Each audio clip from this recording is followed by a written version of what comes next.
Ketika anak-anak kita berteriak di jalanan, mengusung sangkur, membawa celurit, saling berkejaran, darah menetes di setiap sudut kota, motor-motor dibakar, orang menjerit penuh rasa ketakutan, kita hanya bisa diam.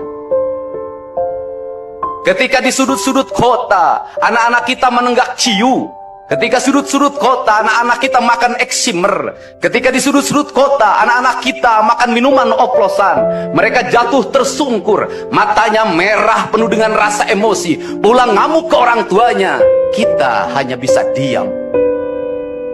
Ketika anak-anak kita menghabiskan waktu main game online sampai jam 4 pagi, tidak masuk sekolah, di rumah ngamuk, mengancam orang tuanya dengan pisau, menusuk kakeknya dengan sangkur, kita hanya bisa diam. Proses kita hanya dua, pidana dan penjarakan dalam penjaraan. Tetapi kita tidak pernah menyadari bahwa seluruh lorong-lorong kegelisahan mereka, seluruh hiruk-pikuk jalanan tak membuat mereka nyaman. Sudut-sudut rumah menjadi neraka bagi kehidupan mereka. Lapang-lapang bola tergusur menjadi industri perumahan, pemukiman, dan pertokoan. Mereka kehilangan tempat bermain. Mereka kehilangan air yang jernih di sungai sehingga bisa mereka berenang. Mereka kehilangan gunung-gunung yang indah tempat mereka bercengkrama dengan alam. Mereka kehilangan sawah yang terhampar. Yang mereka lihat adalah kebisingan dan kebisingan. Bising di jalanan karena knalpotnya brong. Bising di rumah karena orang tuanya bertengkar. Maka mereka lari dalam rorong-gerong gelap. Digenggamnya handphone, diambilnya obat-obat terlarang, ditengahnya minuman dalam sebuah kelompok yang sama. Kita orang-orang yang terpinggirkan di rumah, kita orang-orang yang terpinggirkan di sekolah. Guru-guru telunjuknya menunjuk pada wajahnya, tapi tak bisa memberikan solusi kegelisahan jiwanya. Semua orang hanya memberikan pengamatan, analisis, kajian. Itulah metodologi yang dikembangkan bangsa ini. Tetapi tidak ada yang berani mengambil solusi, mengangkat mereka di sudut jalanan, dimasukkan ke barak, dididik secara militer, diarahkan menjadi anak-anak yang berguna. Kedisiplinan militer adalah harga mati bagi kemajuan bangsa, bukan musuh. Pandangan-pandangan buruk terhadap militer adalah pandangan-pandangan orang yang takut anak-anak Indonesia bangkit, yang takut anak-anak Indonesia mencapai kemajuan. Mereka takut bangsa ini menjadi bangsa kokoh dan tegap. Mereka ingin bangsa Indonesia menjadi bangsa pemabuk yang setiap hari mabuk akan ilmu pengetahuan, yang setiap hari bertengkar di TV, yang setiap hari bertengkar di medsos, sementara hamparan kekayaan alam diambil sama mereka.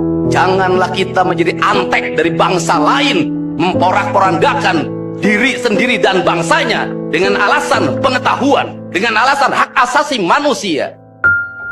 Anak membawa motor di bawah umur adalah pelanggaran hak anak.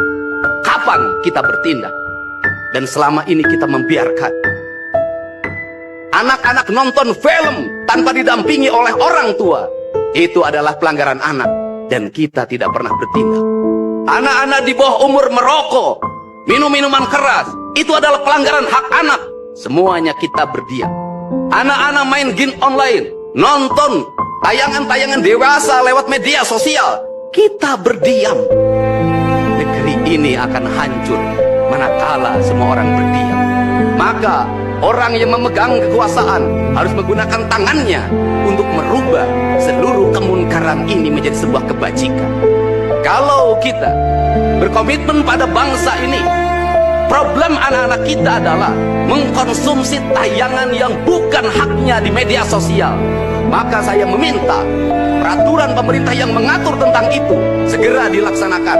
Anak-anak di bawah umur tidak boleh mengakses media sosial yang bukan haknya. Kalau anak-anak dibangunkan jam 4 subuh, di mana letak salahnya dan di mana letak pelanggaran? Kalau anak-anak dibangunkan kemudian disuruh membereskan tempat tidur, apa salahnya dan apa pelanggaran hak anak? Kalau anak-anak disuruh sholat subuh, apa pelanggaran haknya? Kalau anak-anak mengikuti kuliah subuh, apa pelanggaran anaknya?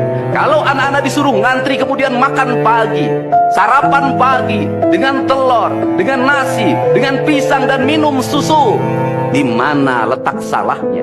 Kalau anak-anak kemudian disuruh belajar, dan saat belajar duduknya bersikap, memandang ke arah gurunya, memandang mata gurunya, agar terjadi transformasi energi antara guru dengan muridnya, yang hari ini dihilangkan dengan digitalisasi, menghilangkan ruh spiritual konsepsi pendidikan kita, diganti dengan konsep pendidikan digital yang tidak lagi melahirkan hubungan emosional guru dan murid.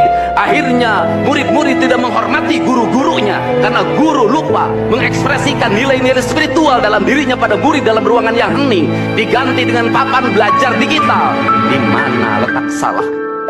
Kalau anak-anak itu diajarkan makan siangnya tertib, berantri, berdoa sebelum makan, di mana letak salahnya?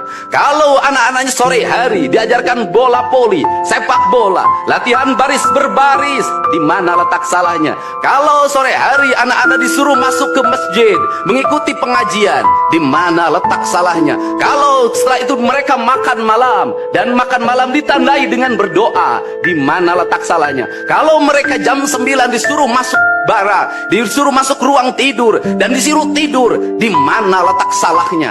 Justru hak-hak anak terdapat di barak pendidikan TNI, dan hak itu tidak mereka dapatkan di rumah.